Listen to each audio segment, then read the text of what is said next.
नमस्कार, मैं हूं आपके साथ अंजना शर्मा और आप देख रहे हैं वर्तमान युग। तो आइए शुरुआत करते हैं आज की खास खबर से। एक तिहाई देश को काट दिया, अब कितना काटोगे? विपक्ष पर अमित शाह ने बोला हमला। गृह मंत्री अमित शाह ने प्रधानमंत्री नरेंद्र मोदी के 10 साल के कार्यकाल को विकसित भारत की नींव रखने वाला बताया है।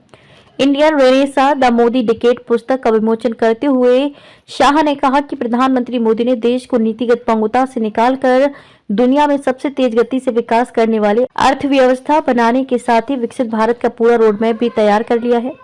पुस्तक में संग्रहित कोई लेख पुस्तक में देश के कई गणमान्य व्यक्तियों के लेख संग्रहित हैं।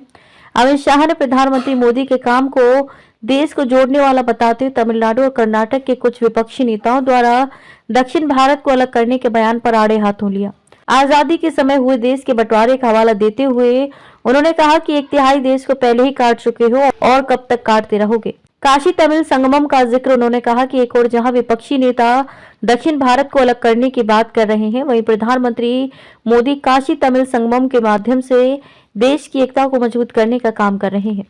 अमित शाह ने पिछले 10 वर्षों में प्रधानमंत्री मोदी द्वारा देश के सभी क्षेत्रों में किए गए बदलावों और लोगों के जीवन में लाए गए सकारात्मक परिवर्तन का हवाला देते हुए कहा कि आने वाले समय में इसे स्वर्णिम अक्षरों में लिखा जाएगा। कोई भी इतिहासकार मोदी सरकार के इस कालखंड को अनदेखा नहीं कर सकता है।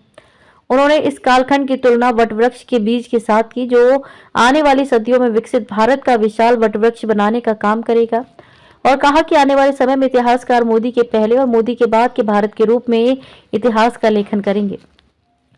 अमित शाह ने कहा कि मोदी सरकार ने पिछले 10 वर्षों में देश को जटिल समस्याओं से मुक्ति दिलाने का काम किया है, जिसके बारे में पहले सोचा भी नहीं जा सकता था। इस सिलसिले में उन्होंने अनुच्छेद 370 को निरस्त करने के साथ ही राम मंदिर निर्माण का रास्ता साफ करने का जिक्र किया। नए आपराधिक कानून पर बोले। मोदी सरकार के दौरान भारत के पुनर्जागरण का दावा करते हुए उन्होंने कहा कि इस दौरान गुलामी की निशानी से पूरी तरह से मुक्ति के लिए कई कदम उठाए गए। इनमें अंग्रेजी के बनाए आपराधिक कानूनों की जगह भारतीय आत्मा के साथ नए आपराधिक कानून बनाना भी शामिल है। अमित शाह के अनुसार प्रधानमंत्री मोदी ने 2047 तक विकसित भारत के निर्माण का पूरा रोडमैप तैयार कर रखा है। इसमें 2027 में 5 ट्रिलियन की अर्थव्यवस्था बनाने, 2036 में ओलंपिक खेलों के आयोजन से लेकर 2040 में मानव युक्त यान चंद्रमा पर भेजने जैसे कई लक्ष्य रखे गए हैं। खबरों में अब तक के लिए बस इतना ही। फिर होगी आपसे मुलाकात कुछ ऐसी ही खास खबरों के साथ। तब तक के लिए नमस्कार और देखते रहिए वर्तमान युग।